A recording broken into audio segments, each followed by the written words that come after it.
Halo, selamat bertemu kembali. Senang sekali bisa bertemu dengan adik-adik meskipun secara virtual. Sungguh saya bergembira ya.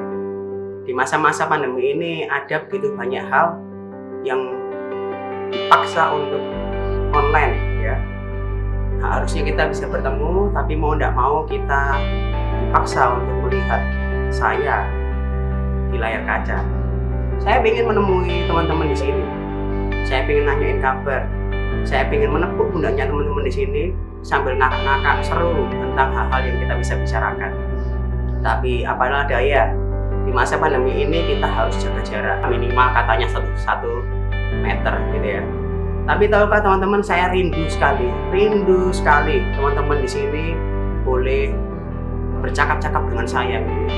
Ngakak-ngakak, bercerita hal-hal yang seru gitu ya. Tapi saya mau bilang teman-teman, memang kenyataannya pandemi inilah yang mengubah banyak hal. Mengubah hal-hal yang seharusnya bisa kita nyatakan secara real, nyata. Tapi mau tidak mau akhirnya harus secara online. Ya, tapi bisa sih kita ketemu, tapi nggak mungkin sering-sering dan nggak bisa banyak orang. Makanya alternatif ini dipakai oleh kakak-kakak DKS untuk berkomunikasi. Bukan hanya berkomunikasi, tapi hadir secara nyata di dalam kehidupan adik-adik. Hari ini saya mau membahas tentang satu tema yang menarik, persekutuan atau nonton persekutuan. Inilah yang terjadi saat ini. Kita persekutuan, tapi kita nonton persekutuan. Unik bukan? Ya, sekali lagi pandemi corona mengubah banyak hal. Sekolah online, gereja online, dan banyak hal yang harus dilakukan secara online. Saya tidak terima sih dengan perubahan ini, tapi mau tidak mau saya harus belajar untuk beradaptasi agar kita boleh belajar arti sebuah persekutuan itu sendiri. Saya agak canggung ya, seperti saat pertama kali saya mengikuti gereja online. Kok cuma berdua ya, saya dengan istri saya saja. Bahkan gak jarang pada waktu mengikuti gereja online saya menguap ya. Rasanya begitu membosankan. Gak bisa bertatap muka dengan teman-teman, gak bisa melihat pendetanya secara langsung. Meskipun saya juga bisa merasakan humornya pendeta. Dan sekali lagi berbeda ya. Kita tampil beda di gereja memakai baju rapi. Sekarang kita ke gereja tetap pakai baju rapi, tapi nggak ada orang, cuma saya dan istri saya. Dan itu pun seakan-akan kita dipaksa kita pergi ke gereja. Tapi anehnya juga ya nggak ada orang, cuma selain kita gitu. Kalau kita udah online, ya bersyukur kalau adik-adik di sini masih mengikuti ibadah online. Tapi saya mau bilang adik-adik, inilah dampak dari pandemi corona, semua online. Beberapa hamba Tuhan yang saya tahu itu ngomong bahwa hal yang berhubungan dengan online ini juga berkaitan dengan kepalsuan. Pertemuan virtual terkadang juga nampak jadi satu kepalsuan. Hari ini banyak siswa yang mungkin bisa mematikan kameranya saat Zoom atau Google Meet, tapi bilang dia ikut, padahal aslinya dia cuma nongkrong sambil tiduran. Tapi saya mau bilang teman-teman, ya oke, saya tahu kenyataannya online juga terkadang terasa palsu. Bahkan mungkin perasaan kita juga dipalsukan atau membuat perasaan kita palsu sendiri. Kenapa kok saya bilang gitu? Iya, kita menganggap bahwa pertemuan di gereja adalah nyata, padahal aslinya virtual. Hamba Tuhannya nggak melihat kita tidak ada komunikasi dengan hamba Tuhannya. Hamba Tuhannya ngomong terus, tapi kita juga nggak bisa nanggepin. Ya begitulah.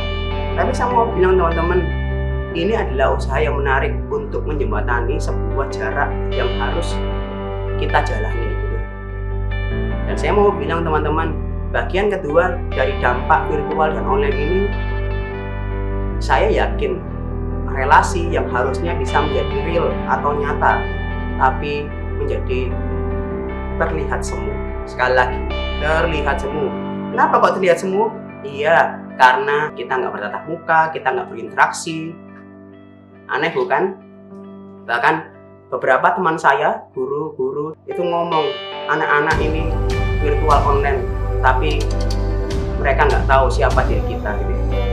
Sering beberapa siswa itu berkomentar, tapi dianggap tidak tahu aturan atau sopan santun. Bahkan beberapa teman saya itu ngomong, awas nanti kalau ketemu. Wah, ini memang jadi hal yang menakutkan ya. Kenapa? Karena di dalam pertemuan online kita nggak benar-benar tahu, apalagi kita nggak benar-benar ketemu dan merasakan inti dari sebuah relasi. Tapi sekali lagi, mau gimana lagi? Corona, pandemi mempengaruhi banyak hal. Corona, pandemi membuat kita benar-benar harus ada dalam relasi-relasi kepalsuan ini. Corona ini membuat kita benar-benar harus menyelami dan gak jarang kita bosan. Benarkah ini sebuah relasi? Benarkah ini sebuah komunikasi? Tapi saya mau bilang teman-teman, ini adalah realita yang terjadi dalam kehidupan kita. Maukah kita menyelami lebih dalam? Maukah kita mengerti bahwa ini adalah kehendak Tuhan? Tahukah teman-teman, beberapa bulan yang lalu saya bertanya sama beberapa murid saya di pertemuan Google Meet. Saya bertanya sama mereka, kepada mereka, bagaimana jika gerejamu terlihat membosankan?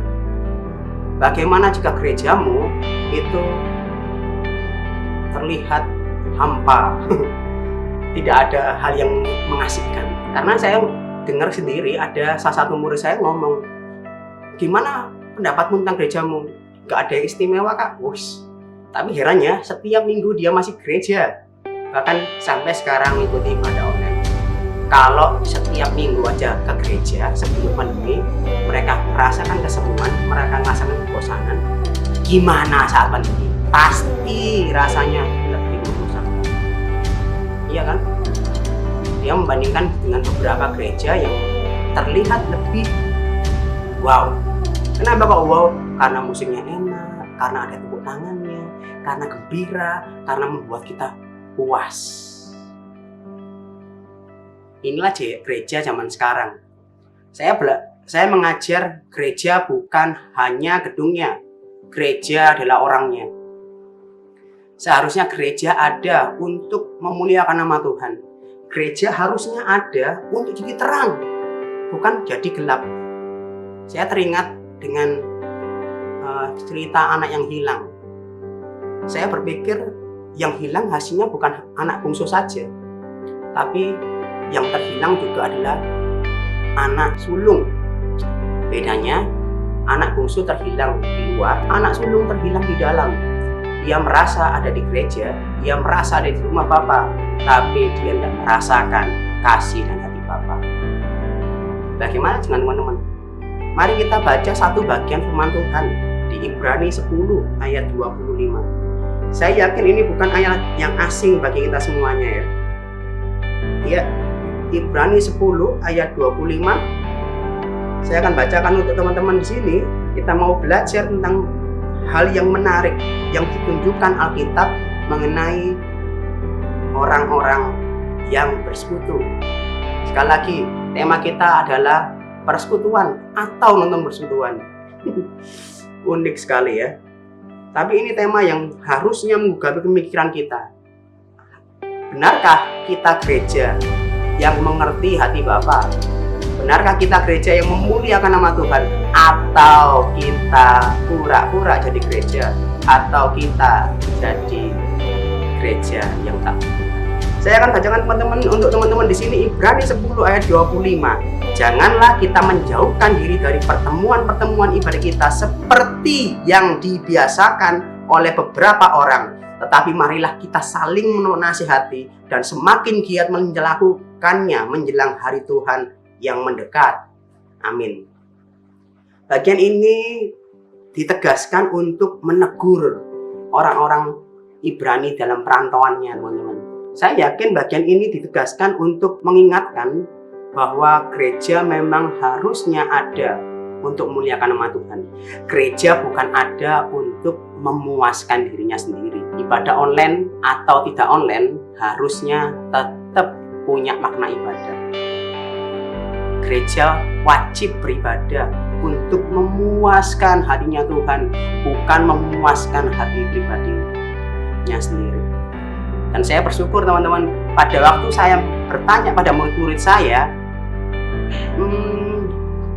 apa pendapatmu jika gerejamu tampak membosankan, bahkan hampa? Dan mereka menjawab dengan hal yang membuat saya bangga. Kenapa kok begitu? Itu menunjukkan kalau apa yang saya bicarakan itu dengarkan. Gereja harusnya memuaskan hatinya Tuhan. Gereja harusnya mengerti hatinya Tuhan, memuliakan nama Tuhan, bukan memuaskan dirinya sendiri. Harusnya ibadah online atau tidak online itu bukan berpusat pada kita.